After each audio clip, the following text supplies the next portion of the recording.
bien-aimés dans le Seigneur, bonjour. C'est toujours votre coach préféré, Kyunguma Poujon. Toujours dans ce numéro, la spiritualité, dans les grands chapitres, le chapitre qui parle sur la généralité ainsi concernant la spiritualité. Et nous sommes en train de parler aujourd'hui sur les êtres spirituels. Il est difficile de comprendre la spiritualité.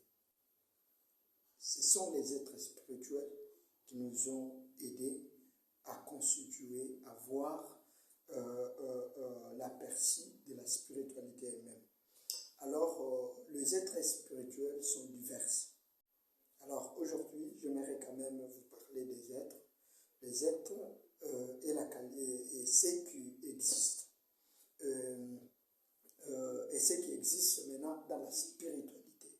C'est comme dans ce monde, ce qui existe, il y a les hommes, les animaux, les poissons, les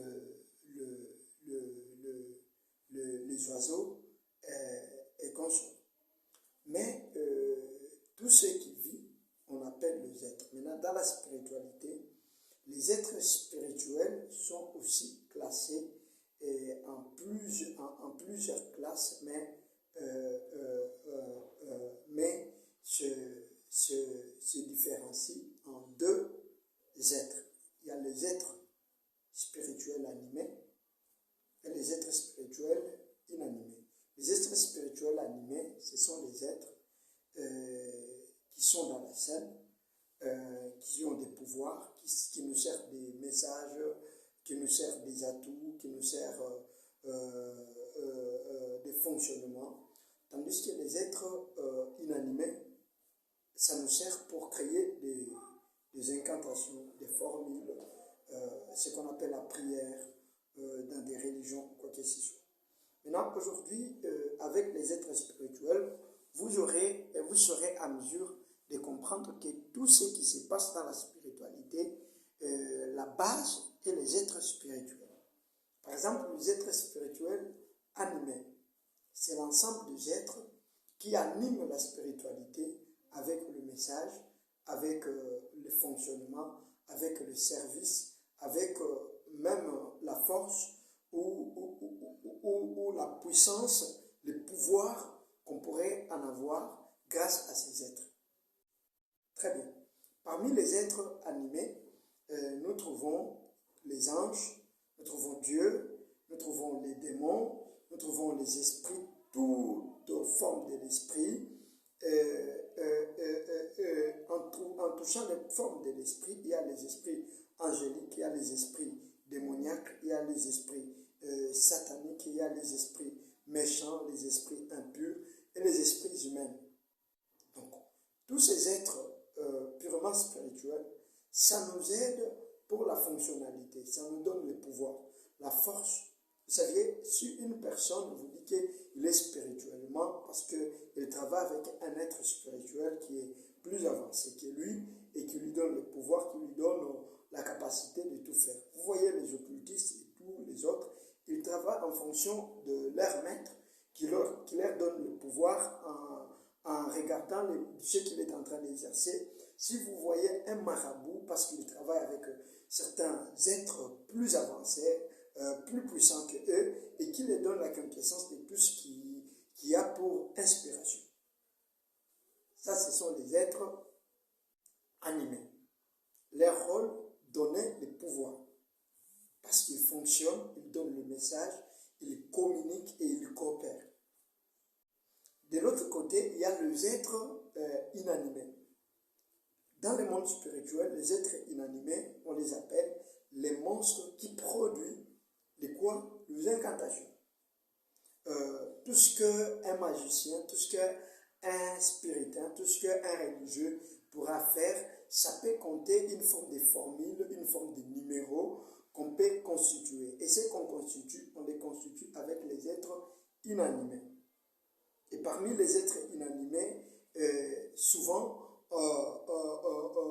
on constitue des incantations, on constitue des formules, des exercices pour arriver à ramener quelque chose de spirituel ramener au physique. Par exemple, un marabout qui a déjà monté dans l'esprit, mais qui vous montre certaines feuilles d'arbres et qui vous demande de les placer avant de faire quoi que ce soit pour voir l'aboutissement d'un sort, par exemple, d'amour, par exemple, de richesse ou par exemple de quoi que ce soit.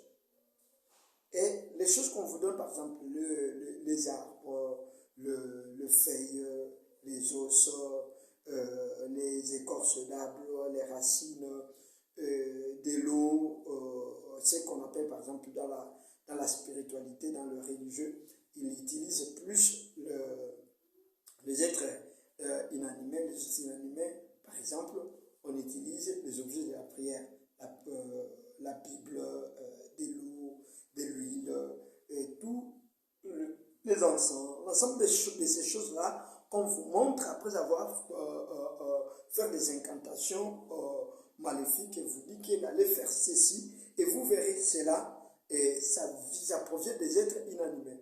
Donc dans la spiritualité, les êtres spirituels sont là et chaque catégorie de ces deux êtres, que ce soit les êtres animés et les êtres inanimés, ça joue chacun avec son propre rôle. Alors, vous comprendrez tout ça lorsqu'on pourra vraiment commencer à aller spirituellement, mais nous sommes dans la généralité. Aujourd'hui, je vous ai parlé sur les êtres spirituels. Les êtres spirituels se divisent en deux parties. Il y a les êtres spirituels qui sont animés. Ils donnent la puissance, ils donnent le pouvoir, ils nous communiquent par des messages. Et il y a les êtres spirituels inanimés qui nous aident à formuler une incantation, une formule magique, soit une prière pour aboutir à faire sortir de quelque chose de spirituel pour le physique. Et là, ça fonctionne avec la connaissance de tous ces deux êtres. Voilà. Si vous avez bien écouté ce message, prière, nous écrire sur les numéros plus 243 82 31 11 080. Plus 243 82 31 11 080. Je vous aime, vous serez toujours les bienvenus à ce qui concerne les êtres spirituels. On vient de finir et ce que nous devons savoir, chaque formule, chaque prière peut ouvrir une porte dans la spiritualité. Alors, ce n'est pas bien d'ouvrir une porte dans la spiritualité tout en étant faible spirituel. Ça produit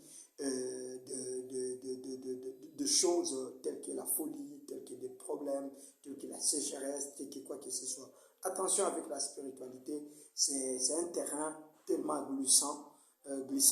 Si vous n'arrivez pas à comprendre ce que vous êtes en train de faire, vous finirez par avoir des problèmes. Alors, cette chaîne va vous aider à mieux comprendre la spiritualité. Pourquoi pas les vivre? Merci.